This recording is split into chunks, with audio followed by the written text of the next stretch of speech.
Sveicināti! Šodien praktiski nodemonstrēsim, kā pārbaudīt izkliedētāja mēslojuma pārklājumu praktiski uz tīruma. Tātad šodien mēs esam Kviešu laukā, izkliedējam slāpekļa mēslojumu 34.4. Tieši šī ražotāja mēslojumu mēs nevarējām atrast aplikācijā, izmantojām vistuvākos cita veida ražotāja iestatījumus. Tagad mēs izvietosim kastes, tā kā mēs strādājam ar 30 metru darbu platumu, izmantosim metodi, ka mēs izvietojam 5 rindās 2 kastes līdz pusē no mūsu darba platuma, sākot no sliedes centra. Tas nozīmē, ka mēs kastes izvietojam pa 2 ik pēc 3,75 metriem, un pie izvietošanas mēģinām ievērot to, ka kastes novietojam maksimāli taisni un tā, lai viņas netiek ar augiem, teiksim, nosaktas. Kaisot, veicot testu, pārvietojamies ar vidējo darba ātrumu, kā mēs pārvietojamies pārējā daļā tīruma, un noteikti arī ar to pašu devu. Nesamazinām devus vai arī, teiksim, nepalielinām. Un mēģinām arī vienmērīgā ātrumā braukt tieši tajā brīdī, kad mēs braucam pāri mūsu testa kastēm. Atkarībā no darba platuma izvietojamas schēmas var atšķirties kastēm, bet, lai to precizētu, noteikti aplūkojam rokas grāmatu, kas mums ir komplektā ar testa kastēm. Rauha testa pārbaudes komplekts sastāv no 10 kastēm, no pārbaudes mēģinēm, no mērlentes un no rokas grāmatas. Ir izstrādāts šis īpašais režģis, kas ir novietots palikņa virspusē, un ir iestrādāts speciāli kanāli, lai mēslojums atsitoties neizlec mums ārā no paliknīša. Praktisks rīks, lai nodrošinātu to, ka jūsu tīrumā mēslojums tiek izkliedēts pareizi visā tīruma platībā, tādējādi nodrošināt kvalitatīvu un vienmērīgu ražu.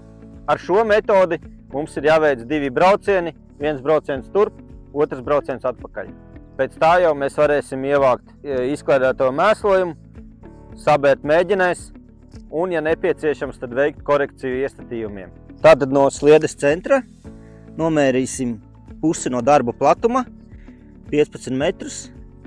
Šis ir universāls veids, kā izvietot kastes. Varam izmantot arī citiem darba platumiem.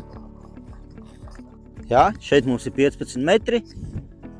Tātad 2 kastes jānovieto pie 15 metru atzīmes, 2 kastes mums jānovieto uz sliedes centrā, un pēc tam pārējās 6 kastes 3 rindās ik pēc 3,75 metriem. Tā, lai vidējās kastes ir 1/4 no mūsu darba platuma, jeb 7,5 metros šajā gadījumā, jo mēs strādājam ar 30 metriem. Tātad, jā, kastes novietojam stabili, taisni pēc iespējas, un tā, lai mums viņas netiek pārlieku nosaktas ar augiem. Un ievērojam, ka mūsu paliknīši ir tīri, bez nekādiem, teiksim, svešķermeņiem, vai arī nav mitras.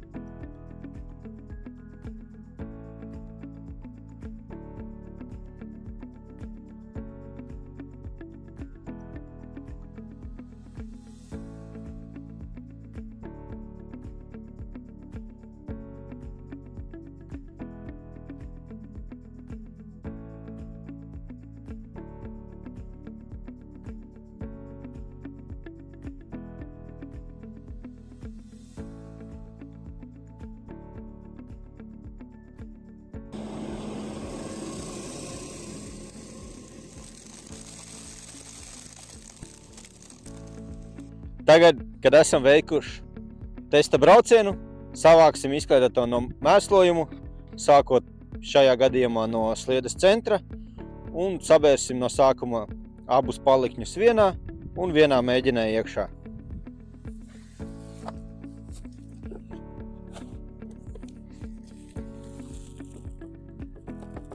Beram uzmanīgi prātīgi, lai nekas mums neizbirst, kur nevajag.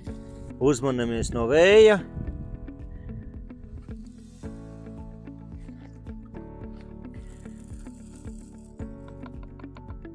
Ļoti labi. Dodamies pie nākamā.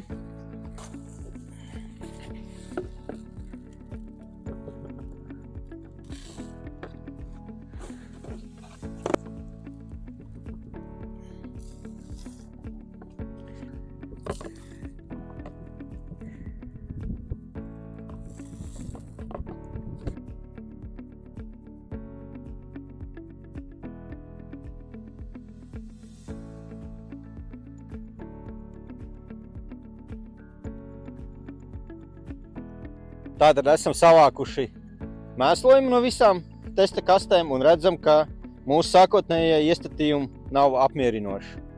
Tātad mums ir visai liela nobīde, mums vidū ir vairāk mēslojums nekā aiz traktora uz tehnoloģiskās sliedes.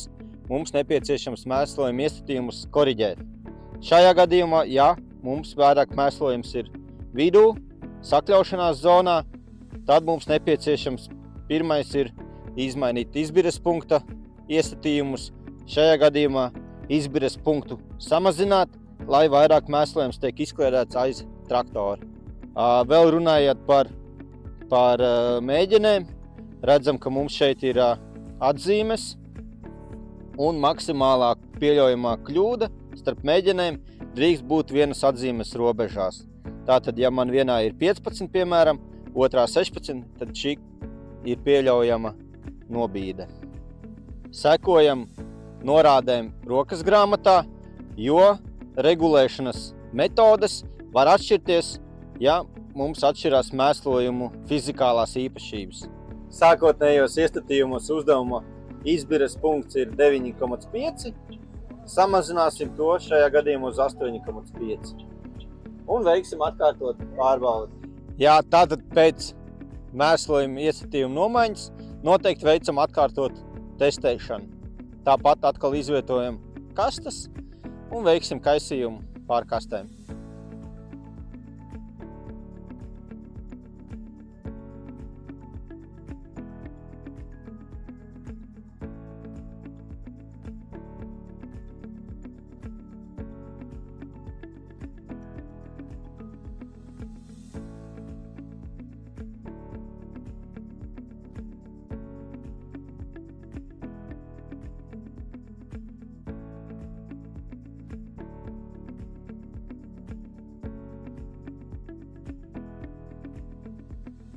Un atkal jau saberam visu, lai pārbaudītu, kā mums šoreiz ir ar pārklājumu.